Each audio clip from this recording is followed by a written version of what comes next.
నమస్తే. దేశవ్యాప్తంగా ప్రయాణికులకు వేగవంతమైన ప్రయాణం అందించడానికి బుల్లెట్ ట్రైన్లను కేంద్ర ప్రభుత్వం ఏర్పాటు చేస్తుంది. ఇందులో భాగంగా తెలంగాణ మీదుగా కూడా 3 బుల్లెట్ ట్రైన్లకు సంబంధించిన ప్రతిపాదన కూడా కేంద్ర ప్రభుత్వం అనుమతించింది. అందులో కీలకమైనది అయితే మాత్రం హైదరాబాద్ నుండి వయా అమరావతి నుండి చెన్నై వెళ్ళే కారిడార్. ఈ కారిడార్ అనేది అత్యంత కీలకం. ఎందుకంటే 3 రాష్ట్రాలకు సంబంధించిన వ్యవహారం. ఒకవైపు మహానగరం హైదరాబాద్తో పాటు ఇటు ఆంధ్రప్రదేశ్ రాజధాని అమరావతిని కలుపుతూ తమిళనాడు రాజధాని చెన్నై వరకు చేరుకునే ఈ యొక్క హై స్పీడ్ ట్రైన్ పైన మాత్రం అందరూ ఆసక్తికరంగా ఎదురు చూస్తున్నారు. అయితే ఇందులో అలైన్మెంట్ విషయాల్లో మాత్రం పెద్ద ఎత్తున ఒక వార్త అయితే మాత్రం ఉద్యమాలకు కూడా కారణమవుతుంది, ఘర్షణలకు కారణమవుతుంది. ఇదే ప్రధానంగా ఇది చర్చనీయాంశంగా మారుతుంది. హైదరాబాద్ నుండి మహానగరము హైదరాబాద్ నుండి రహదారి 65 మీదుగా ఇటు నకరేకల్ అయితేంది, అలాగే సూర్యాపేట కోదాడ నుండి అమరావతికి వెళ్లాల్సిన ఈ యొక్క అలైన్మెంట్ విషయంలో ఇటు కేంద్ర రాష్ట్ర ప్రభుత్వాలు అలైన్మెంట్ మార్చడంతో ఒక్కసారిగా ఇక ప్రజల్లో ఆందోళన కనిపిస్తుంది. ప్రధానంగా సూర్యాపేట మహానగరము అక్కడ పట్టణం అయితే మాత్రం ఇటు అభివృద్ధికి నోచుకోకుండా దూరం అవుతుంది.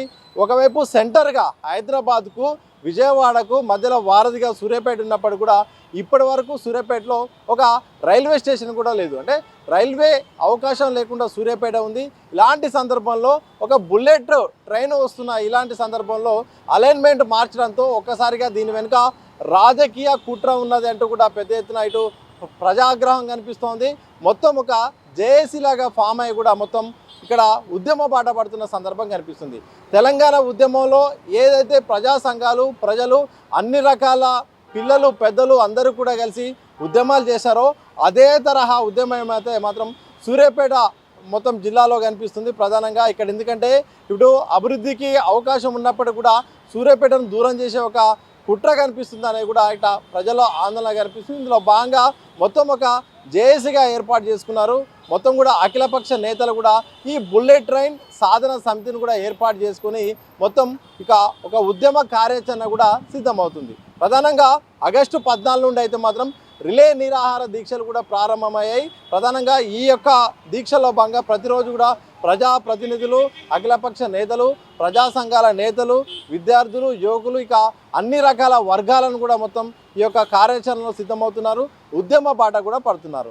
వాస్తవానికి ఇక్కడ సమస్య ఏంటంటే మాత్రం ముందుగా హైదరాబాద్ నుండి ఇటు వయా సూర్యాపేట నకిరేకల్ కోదాడ మీదుగా అమరావతి వెళ్లాల్సిన అవకాశం ఉండే. దానిలో భాగంగా ఇక్కడ రహదారి కూడా ఉన్నది. అంటే రహదారి అంటే NH65 ఉంది. భూసేకరణ కూడా తక్కువ అవసరం ఉంటుంది. ఎలాగూ బుల్లెట్ ట్రైన్ అనేది మధ్యలో ఒక పిల్లర్తో పైనుండి వెళ్తుంది కాబట్టి సేమ్ మనకు హైదరాబాద్లో మెట్రో రైలు ఎట్లుంటుందో అలాగే మహానగరంలోని ఈ యొక్క రోడ్డు మీద ఎట్లుంటుందో ఈ యొక్క జాతీయ రహదారి మీద కూడా మధ్యలో నుండి పిల్లర్తో ఈ యొక్క బుల్లెట్ ట్రైన్ అనేది మాత్రం ప్రయాణం జరుగుతుంది, నిర్మాణం జరుగుతుంది. సో ఈజీగా ఈ యొక్క బుల్లెట్ ట్రైన్ ఆ యొక్క ప్రాంతాల మీదుగా వెళ్ళడం ద్వారా అక్కడ అభివృద్ధికి అవకాశం ఉంటుంది, చాలామంది కూడా ప్రయాణించే అవకాశం ఉంది. కానీ ఇక్కడ అలైన్మెంట్ అనేది మారుస్తున్న సందర్భంలో ఇక్కడ పెద్ద ఎత్తున చర్చ కారణమైంది. ఏంటంటే శంషాబాద్ నుండి ఇటు నాగార్జున సాగర్, దామెరా, హాలియా ఆ రూట్లో అలైన్మెంట్ మార్చడంతో అటువైపు మార్చడం వల్ల ఇటు ఆ ప్రాంతాల అభివృద్ధికి అనేది అవకాశం ఉండదు, అలాగే ప్రయాణికులకు ఉపయోగం ఉండదు. ఇలాంటి సందర్భంలో ఎందుకు మార్చాల్సి వస్తుంది? భూసేకరణ కూడా ఖర్చు పెరిగిపోతుంది. ఒకవైపు నేషనల్ హైవే 65 ఉన్నది. ఈ మార్గం ద్వారా వెళ్ళడం ద్వారా ఇటు నకిరేకల్ అయితేంది, ఇటు సూర్యాపేట అయితేంది, ఇటు కోదాడ అయితేంది, ఇలా ఆంధ్రప్రదేశ్ సంబంధించిన ప్రాంతాలు కూడా అభివృద్ధి అయ్యే అవకాశం ఉంటుంది. కానీ చాలా కుట్రపూరితంగా ఈ యొక్క ప్రాంతాన్ని విస్మరించి ముందుగా ఉన్న రూట్ను మార్చే యొక్క ప్రభుత్వ కోణం అయితే మాత్రం రాష్ట్ర ప్రభుత్వం చేస్తున్నట్టయితే మాత్రం అఖిలపక్షం అయితే మాత్రం పెద్ద ఎత్తున ఆరోపణ చేస్తుంది. అందులో భాగంగా తెలంగాణ ఉద్యమం తరహా మనకు ఉద్యమే ఇక సాధ్యము, అలా అయితేనే ఇక ప్రభుత్వం వెనక తగ్గుతుందన్నట్టయితే మాత్రం ఇటు బుల్లెట్ ట్రైన్ సాధన సమితి ఏర్పాటు చేసుకుని 14వ తారీఖు నుండి ఇక ప్రతిరోజు నిరాహార రిలే దీక్షలు అయితే మాత్రం ఏర్పాటు చేయబోతున్నారు. ఇందులో భాగంగా ఎలాగైనా కేంద్ర రాష్ట్రాలపైన కూడా ఒత్తిడి తీసుకొచ్చే కోణంలో ఇది కనిపిస్తూ ఉంది. ఇప్పటికే కేంద్ర ప్రభుత్వానికి కేంద్ర మంత్రికి అయితే మాత్రం రాష్ట్రానికి సంబంధించిన భువనగిరి ఎంపీ చామల కిరణ్ కుమార్ రెడ్డి అయితే మాత్రం ఇప్పటికే లేఖ కూడా రాశారు. ఈ కారిడార్ విషయంలో హైదరాబాద్ నుండి సూర్యాపేట నకిరేకల్ మీదుగా వెళ్ళాల్సిన అవసరం ఉండే, అలాగైతే మాత్రం ఈ ప్రాంతాలు కూడా డెవలప్ అవుతాయి, ఆ రకంగా ఆలోచన చేయాలని కూడా ఇప్పటికే కేంద్ర మంత్రికి లేఖ రాసిన సందర్భం కూడా కనిపిస్తోంది. చూడాలి మరి, ఒకవైపు దీక్షలు కొనసాగుతున్నాయి, ఒకవైపు ప్రజాప్రతినిధులు కూడా మొత్తం మాట్లాడుతున్నారు, ఇటు జేఏసీ కూడా ఏర్పాటు చేసుకున్నారు, ఇటు ఈ సాధన సమితి ఏర్పాటు చేసుకున్నారు. వీళ్ళంతా కూడా ఇటు ప్రజాప్రతినిధులు కలుస్తున్నారు, ఇటు బయటకు వచ్చి ఉద్యమాలు చేస్తున్నారు. విద్యార్థులు, ఉద్యోగులు, ప్రజలు అందరు ప్రతి ఒక్కరు కూడా మొత్తం సూర్యాపేట సంబంధించిన వాళ్ళంతా కూడా దీంట్లో భాగమవుతున్నారు. ఈ కారిడారు ఆల్రెడీ రోడ్డు ఉన్నాక ఎక్కడో దూరం నుండి వేయాల్సిన అవసరం ఎందుకు వచ్చింది, ఎందుకు మారుస్తున్నారు?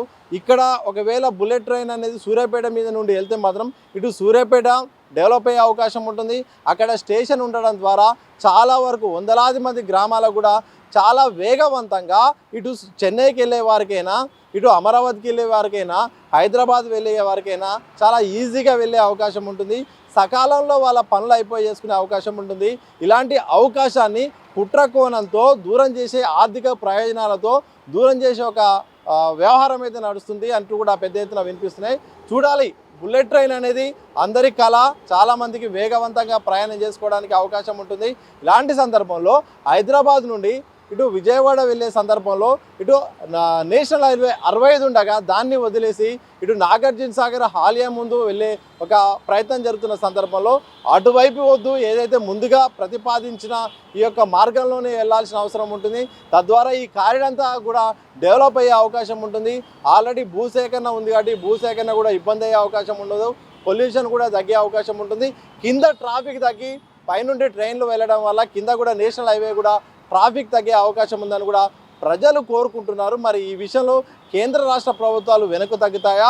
ముందుగా ప్రాథమికంగా అనుకున్న ఈ యొక్క హైదరాబాద్ నుండి వయా సూర్యాపేట అలాగే అమరావతి చెన్నై వెళ్ళే మార్గమే కన్ఫర్మ్ చేస్తారా, లేకపోతే మళ్ళీ మార్చే అవకాశం ఉందో తెలిసే అవకాశం ఉంది. ప్రస్తుతానికైతే మాత్రం రాష్ట్ర ప్రభుత్వం అధికారికంగా నిర్ణయం తీసుకోలేదు, కానీ దాదాపు అలైన్మెంట్ మార్చింది. ఇక క్యాబినెట్ నిర్ణయం అయిపోతే మాత్రం ఇక అలైన్మెంట్ మార్చినట్టే. మరి 14వ తారీఖు రాష్ట్ర ప్రభుత్వం తీసుకునే క్యాబినెట్ నిర్ణయం పైన కూడా ఈ నిర్ణయం అనేది ఆధారపడి ఉంటుంది. చూడాలి, బుల్లెట్ ట్రైన్ విషయంలో మరి పెద్ద ఎత్తున ఉద్యమ మాట కొనసాగుతుంది. ఉమ్మడి నల్గొండ జిల్లా అయితే మాత్రం పెద్ద చర్చ జరుగుతుంది. సూర్యాపేట జిల్లాలో అయితే మాత్రం ప్రధానంగా ఉద్యమ బావుట కొనసాగుతుంది. తెలంగాణ ఉద్యమం తరహా మరో తరహా ఉద్యమం చేస్తామంటూ కూడా ఇటు రోజు కార్యక్రమాలు చేస్తున్నారు, సభలు, సమావేశాలు, నిరసన కార్యక్రమాలు కూడా చేస్తున్నారు.